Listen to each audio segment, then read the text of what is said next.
स्वर्ग के आकाश में उस दिन एक अद्भुत शांति फैली हुई थी। मंद मंद बहती पवन मानो किसी दिव्य संगीत को अपने साथ लेकर चल रही थी।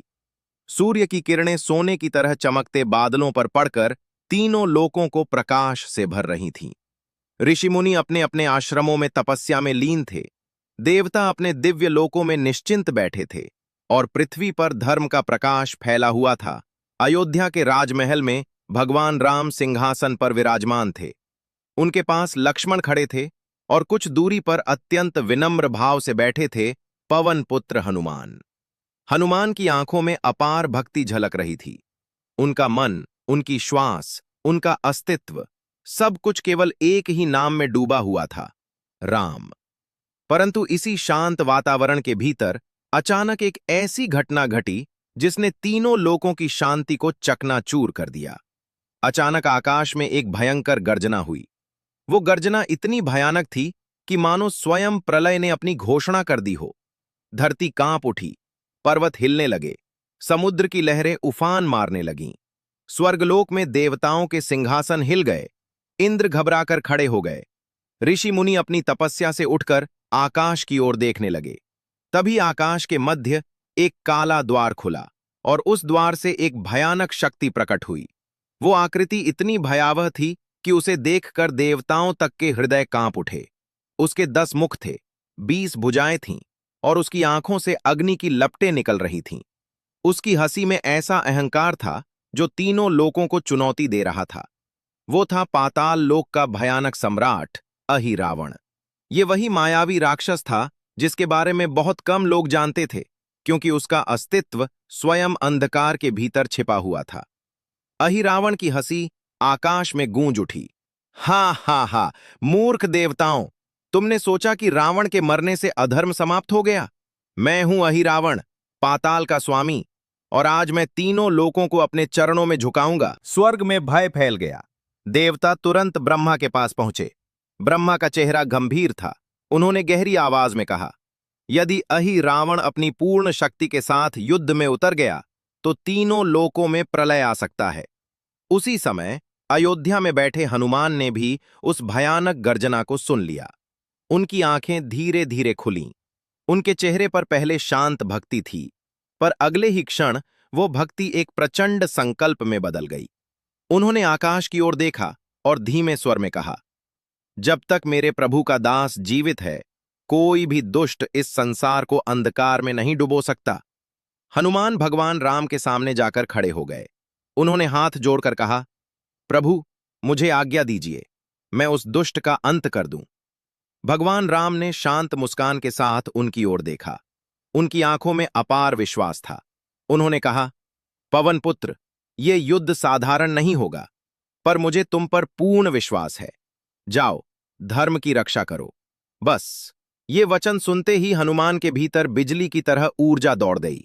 उन्होंने जोर से पुकारा, जय श्री राम, और अगले ही क्षण वो आकाश में ऐसे उछले कि धरती कांप उठी।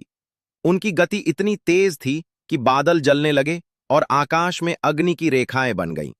कुछ ही क्षणों में हनुमान पाताल लोक के द्वार पर पहुंच गए। वहां का दृश्य भयानक था।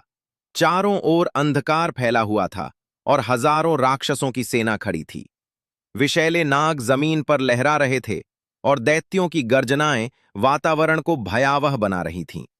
उन सब के बीच सिंहासन पर बैठा था अहिरावण। जब उसकी नजर हनुमान पर पड़ी तो वो मुस्कुरा उठा। उसने घमंड से कहा, तो तुम हो राम का बंदर?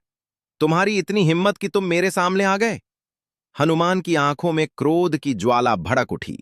उन्होंने गदा उठाकर कहा, मूर्ख राक्षस, मैं केवल बंदर नहीं हूं, मैं राम का दास हूं, और राम का दास अधर्म का अंत करने के लिए ही जन्म लेता है। ये सुनकर अहिरावण क्रोधित हो गया। उसने तुरंत अपने हाथ उठाए और मंत्र पढ़ने लगा। उसके हाथों से काले बिजली के बाण निकलने लगे और पूरा आकाश अंधकार से भर गया। हजारों बाण हनुमान की ओर बढ़े, लेकिन हनुमान ने जय श्री राम का उद्घोष किया और अपनी गदा को घुमाकर उन सभी बाणों को चूर चूर कर दिया। विस्फोट की आवाज से पूरा पाताल कांप उठा। अहिरावण ने अपनी माया का सहारा लिया। अचानक उसके हजारों रूप प्रकट हो गए। पूरा युद्ध क्षेत्र अहिरावण की मायावी छवियों से भर गया। देवता स्वर्ग से ये दृश्य देखकर चिंतित हो गए। उन्हें लगा कि अब हनुमान भ्रमित हो जाएंगे, लेकिन हनुमान ने आंखें बंद कर लीं और अपने मन में केवल भगवान राम का स्मरण किया। अचानक उनका शरीर विशाल होने लगा। उनका रूप पर्वतों जितना बड़ा हो गया। उनकी गर्जना से पाताल की भूमि फटने लगी। उन्होंने अपनी पूंछ को घुमाया और एक ही झटके में सभी मायावी रूपों को नष्ट कर दिया। अब अहिरावण सचमुच क्रोधित हो गया। उसने अपना सबसे भयानक अस्त्र निकाला, नागपाश। हजारों विषैले नाग अचानक प्रकट हुए और हनुमान को जकड़ लिया। कुछ क्षणों के लिए हनुमान स्थिर हो गए। देवताओं के चेहरे पर चिंता छा गई, लेकिन तभी हनुमान की आंखें अग्नि की तरह चमक उठीं। उन्होंने दहाड़ लगाई, मैं पवन पुत्र हूं। उनके शरीर से अग्नि की लपटें निकलने लगीं और सभी नाग जलकर भस्म हो गए। उसी समय आकाश में एक दिव्य प्रकाश प्रकट हुआ। भगवान शिव स्वयं प्रकट हो गए। उन्होंने मुस्कुराकर कहा, हनुमान, तुम मेरे ही अंश हो।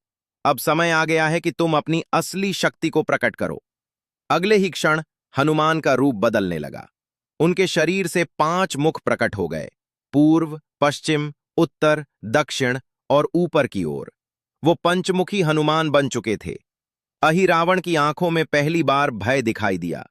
उसने घबराकर कहा, यह असंभव है, लेकिन अब बहुत देर हो चुकी थी। हनुमान ने एक साथ 5 दिशाओं में अपनी शक्ति प्रकट की और उन 5 दीपकों को बुझा दिया जिनमें अहिरावण की अमरता छिपी हुई थी। जैसे ही दीपक बुझ गए, अहिरावण की शक्ति कमजोर पड़ने लगी। हनुमान बिजली की तरह आगे बढ़े और अपनी गदा से ऐसा प्रहार किया कि पूरा पाताल कांप उठा। अहिरावण की गर्जना धीरे धीरे समाप्त हो गई और उसका अंत हो गया। स्वर्ग में देवताओं ने जयकार की, जय हनुमान। तीनों लोकों में शांति लौट आई। लेकिन उसी क्षण पाताल के सबसे गहरे अंधकार से एक और भयानक हंसी सुनाई दी। वो आवाज इतनी रहस्यमयी और डरावनी थी कि स्वयं हनुमान भी एक क्षण के लिए ठिठक गए। उन्होंने उस अंधकार की ओर देखा जहां से एक नई और कहीं अधिक शक्तिशाली शक्ति जाग रही थी। और उसी क्षण हनुमान ने धीरे से कहा, लगता है ये युद्ध अभी समाप्त नहीं हुआ। पाताल लोक के गहरे अंधकार में वो भयानक हंसी गूंजती रही। हनुमान सतर्क हो गए। उन्होंने अपनी गदा कसकर पकड़ ली और गरज कर बोले, कौन है जो अंधकार में छिपकर हंस रहा है? सामने आओ। कुछ क्षण तक सन्नाटा रहा। फिर अंधकार के भीतर से एक विशाल छाया उभरी। पर जैसे ही वो छाया प्रकाश में आई, वो धीरे धीरे विलीन होने लगी। तभी आकाश में दिव्य प्रकाश फैल गया और देवताओं की आवाज सुनाई दी।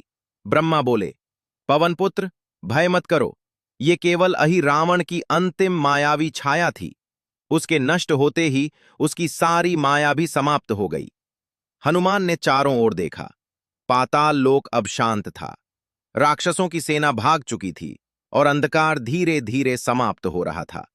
उन्होंने आकाश की ओर हाथ जोड़कर कहा, ये सब मेरे प्रभु राम की कृपा से हुआ है। फिर हनुमान अयोध्या लौट आए। भगवान राम के चरणों में झुकते हुए उन्होंने कहा, प्रभु, अधर्म का अंत हो चुका है। राम ने मुस्कुराकर हनुमान को उठाया और कहा, जहां तुम्हारी भक्ति और साहस है, वहां अधर्म कभी जीत नहीं सकता। देवताओं ने स्वर्ग से पुष्प वर्षा की। तीनों लोकों में फिर से शांति और धर्म का प्रकाश फैल गया।